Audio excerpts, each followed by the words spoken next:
Tuh Pak Dedi tinggal. Iya, aya salah satu warga Kampung Babakan Cisarua anu terisolir, anu teu kenging bantuan, anu teu kagarap ku pemerintah teh.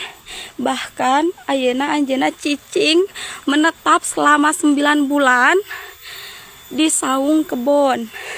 Ieu sabah korban bencana banjir bandang sareng longsor oge nyabah di bulan Maret 2025 kamari. Bahkan si abah mah istrina oge teu aya, pupus katimpa longsor. Muhun bah mereka penak. Terus ayeuna abah selama ieu teh cicing teh di dieu di saung. Abah ka maman kumaha?